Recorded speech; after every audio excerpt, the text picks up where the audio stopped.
हमारे चैनल में खुश आमदीद। चलिए शुरू करते हैं आज की कहानी। मेरी एक ही खाला थी जो अम्मा की सौतेली बहन थी और इन दोनों बहनों का कोई भाई न था। वालिद साहब अम्मा को मैके वालों से मिलने ना देते थे। जब तक नाना जिंदा रहे मेरी माँ का थोड़ा बहुत ताल्लुक मैके वालों से रहा, उनके बाद बिल्कुल खत्म हो गया। जब खाला अजमत की शादी हुई साल बाद हमारी नानी भी इंतकाल कर गई। अब खाला का भी सिवाय अम्मा के और कोई रिश्तेदार ना रहा। वो अम्मा से बहुत मोहब्बत करती थी, मगर अब्बा जान की सख्त मिजाजी की वजह से दोनों बहनों का एक दूसरे के घर आना जाना ना था। खालू सरफराज बहुत अच्छे आदमी थे। वो खाला अजमत से बहुत मोहब्बत करते थे। उनका अपना कारोबार था, घर में किसी शय की कमी ना थी। खाला बहुत खुश और खुर्रम जिंदगी बसर कर रही थी। शादी के 4 साल बाद वो 2 बच्चियों की मां बन गई। बड़ी लड़की का नाम शबाना और छोटी का दुर्दाना था। खाला खूबसूरत थी। दोनों बच्चियां भी मां पर गई थी, जबकि खालू भी वजीह और खुश शक्ल थे।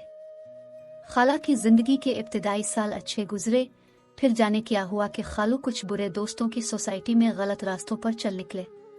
वो अक्सर कोठों पर रक्स की महफिलों में अपना रुपया बेदरेग उड़ाने लगे। तभी उनकी मुलाकात एक रक्कासा से हो गई, जिसके पीछे उन्होंने अपना घर बार कारोबार सब बेच दिया। दौलत इतनी लुटाई के खाली दामन हो गए। कारोबारी साख और इज्जत खाक में मिल गई। सुना है इस बाजार की औरतें तो सिर्फ दौलत से मोहब्बत करती हैं, तभी उर्फ आम में उन्हें मालजादियां कहा जाता है। जब तक दौलत मर्द का साथ देती है, वो भी इसे अपने कोठे पर जगा देती है। जब चाहने वाले की दौलत साथ छोड़ जाए तो उन मालजादियों की कंगाल से क्या निस्बत। खालू ने जिस रक्कासा के पीछे अपनी सारी दौलत गंवा दी, उसने बाद में उनसे आंखें फेर कर धुतकार दिया। इस बात का खालू को ऐसा सदमा लगा कि वो बीमार पड़ गए और उन्होंने गम गलत करने को नशा शुरू कर दिया। उधर उनकी गफलत से कारोबार चौपट हो गया तो वो कर्जदार हो गए, और उधर दोस्त यार साथ छोड़ गए जो कभी कोठे की महफिलों में उनके साथी हुआ करते थे। जब मुफलिसी के साथ साथ कर्ज खा बहुत तंग करने लगे तो एक दोस्त आड़े आया जिसका नाम जुबैर था। जब खालू पर बुरे दिन आए तो उसने ही उनकी कुछ माली मदद की। यहाँ तक कि खालू की बीमारी के दिनों में जुबैर का हमारी खाला के घर आना जाना बहुत हो गया।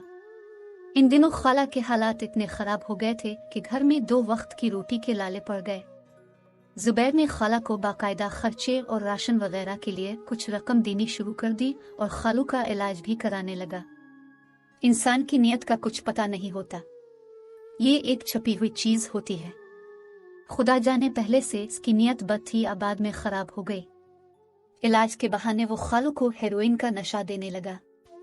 रही सही कसर इस तरह पूरी हो गई कि वो हेरोइन के नशे के आदी होकर बिल्कुल बेकार होकर रह गए। अब खाला अजमत के हालात इतने खराब हो गए कि उन्होंने हिम्मत हार दी। इन दिनों उनकी परेशानी इस दर्जा थी कि उनके पड़ोसी आकर अम्मा को कहते कि तुम्हारी बहन बहुत बुरे हालात में है, आप लोग उनकी तरफ खबरगिरी को जाइए। अम्मा मजबूर थी। वो बाबा के मना करने के बाइस उनके पास नहीं जा सकती थी, और खाला भी इसी वजह से हमारे घर नहीं आती थी। अलबत्ता किसी शादी ब्याह की तकरीब में दोनों चोरी छुपे मिल लेते थे। एक दिन खाला हालात से मजबूर होकर हमारे घर आ गई। बाबा को पता चल गया। उन्होंने अम्मा से झगड़ा किया और खूब हंगामा उठाया। बोले कि एक बेगैरत नशाबाज आदमी के अहल खाना हमारे घर आना जाना रखेंगे तो लोग हमें क्या कहेंगे। कल को तुम्हारा बहनोई भी आ जाएगा। मैं ऐसे लोगों से कोई ताल्लुक नहीं रखना चाहता जो हेरोइन जैसी लत का शिकार होकर अपना घर बार और इज्जत बर्बाद कर चुका हो। वो तो अब भी नशा करके बाजार की गलियों में पड़ा रहता है। हम ऐसे लोगों को अपना रिश्तेदार बताएंगे तो कौन हमारी औलाद से रिश्ते नाते करेगा। गरज बाबा ने जमीन व आसमान एक कर दिया। तभी अम्मा ने खाला अजमत को अपने घर आने से मना कर दिया। इस दिन के बाद वो दोबारा नहीं आए और न ही बाबा जान के डर से हमसे राब्ता रख सकी। जुबैर ने खाला जान की मजबूरियों से इस तरह फायदा उठाया कि माली मदद करके वो उनके घर का फर्द और उनका हमदर्द बन गया। वो उसे अपना मोहसिन समझकर इस पर एतबार करने लगे। इन दिनों शबाना की उम्र 16 और दुर्दाना की 14 साल थी। इनकी माँ चार जानिब से दुखों के सैलाब में घिर चुकी थी। जवान लड़कियों का बोझ और शौहर की ये हालत, जबकि जरिया आमदी कोई न था। खाला ने मुकम्मल तौर पर जुबैर को एक अच्छा इंसान समझते हुए इस पर तकिया कर लिया। 2 साल बाद नशे की ज्यादती की वजह से खालू का इंतकाल निहायत कस्मपुरसी की हालत में हो गया। जुबैर ही उनको नशा मुहैया करता था। इनकी तजहीज और तकफीन भी इसी ने की। अब वो टूटा फूटा आसरा भी ना रहा। जुबैर ने खाला से कहा, तुम्हारा शौहर जिंदा था तो लोगों के मुंह बंद थे, अब वो नहीं रहा तो महल्ले वाले मेरा तुम्हारे घर आना बर्दाश्त नहीं करेंगे। बेहतर है कि तुम मुझसे निकाह कर लो और मेरे घर चल कर रहो। खाला बेचारी अजब मुश्किल में गिरफ्तार थी। अब तक इस शख्स का अच्छा सलूक उनके सामने एक मिसाल था। वो एक हमदर्द इंसान और उनके मरहूम शौहर का बावफा दोस्त साबित हुआ था। मुसीबत के दिनों में उनका साथ दे रहा था, मगर उन्हें जमाने का खौफ भी था। उन्होंने कहा कि मेरी लड़कियां जवान और शादी के काबिल हैं।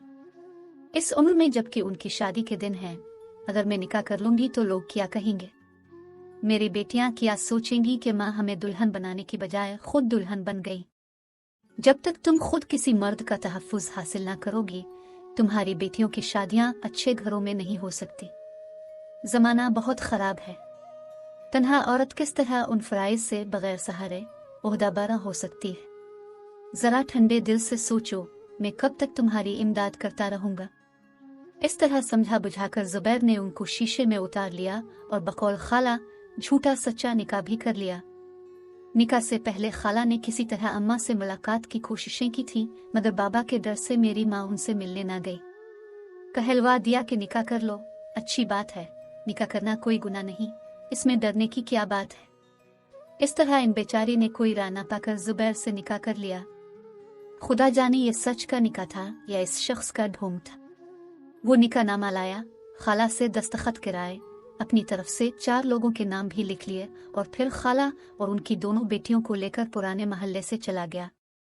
इसके बाद उनका कुछ पता न चला कि ये लोग कहाँ चले गए। पहले तो उनके महल्ले की कोई औरत मिल जाती तो उनके बारे हालात उसकी ज़बानी मालूम हो जाते थे, या अम्मा किसी जानने वाली को खाला के महल्ले भेजकर उनके हालात पता करवा लिया करती थी। अब जबकि जुबैर के नए ठिकाने का ही पता न था तो किस तरह उनके हालात मालूम हो सकते थे। यूं ही 6 बरस गुजर गए। एक दिन बाबा घर आए तो मिजाज बहुत खराब था। अम्मा से कहने लगे, सुन लो अपनी बहन के करतूत। मैं ना कहता था कि अजमत से ना मिलो, आखिर कोई वजह थी ना, नाम तो अजमत और गिरी जाकर जिल्लत की पस्तियों में ये अजमत मुझे शुरू से ही ठीक नहीं लगती थी। हुआ क्या है? अम्मा ने पूछा। आज एक जाने वाला मिला था, वो फिल्म इंडस्ट्री का आदमी है। मुझे बता रहा था कि एक अजमत नामी औरत है जिसने जुबैर नामी शख्स से शादी कर रखी है। इस शख्स ने निकाह का ढोंग रचाकर उसकी दोनों लड़कियों को कोठे की जीनत बना दिया है और अब उनको फिल्म इंडस्ट्री में लाने के जतन कर रहा है। वालिद साहब ने ये कहकर जमीन पर थोप दिया और बोले, ऐसे लोगों को रिश्तेदार बताना अपनी इज्जत खराब करना है। मैं यूं ही तो मना नहीं किया करता था तुमको, मुझे तुम्हारी बहन और बहनोई का अंदाजा था। अब खबरदार जो तुमने किसी को बताया कि अजमत तुम्हारी बहन है, कोई जिक्र करे तो कह देना कि वो अजमत तो कब की मर गई, ये कोई और अजमत होगी। अब्बा की बातें सुनकर मैं सोचती रह गई कि हालात ने खाला और उनकी लड़कियों पर क्या क़यामत ढाई जो वो ऐसी गलीज़ जिंदगी को कबूल करने पर मजबूर हो गई। यकीनन इन सब की शराफत का कातिल वो बदमाश जुबैर था जिसने एक लंबी मंसूबाबंदी करके मेरी खाला और उनकी बेटियों को दलदल में गिरा दिया। लेकिन अब्बा जान जो जानबूझकर मेरी मुफलिस और मजबूर खाला से तगाफुल बरतते रहे और बुरे हालात में उनकी मदद नहीं की, क्या वो मुजरिम नहीं? मेरी नज़रों में तो वो भी मुजरिम हैं जिन्होंने बुरे वक्त में उनका साथ देने की बजाय उनसे अम्मा को भी तर्क ताल्लुकात पर मजबूर किया। उन्होंने बेशक्कत रहमी से काम लिया और आज वालिदा अपनी बहन और भांजियों को अपनी रिश्तेदार बताने से भी खौफजदा है। अब्बा जैसे लोग दूसरों को मुजरिम ठहराने से पहले खुद अपनी गिरेबान में झांक लिया करें। नाजरीन, वीडियो अच्छी लगे तो लाइक करें, चैनल को सब्सक्राइब करें और दुआओं में याद रखें। अल्लाह हाफिज।